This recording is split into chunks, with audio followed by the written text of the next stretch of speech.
Okay, I'll just show you how to pair a mobile to the Bluetooth audio system in this 2010 Mini Cooper S. So the first thing we do is make sure that Bluetooth is switched on.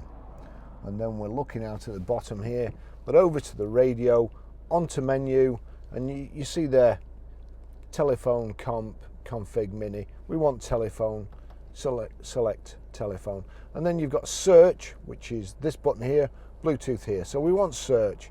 Bluetooth device is pairable to ensure functionality. It's already come up, mini. So we'll click on that. External device ready, help, reject and add.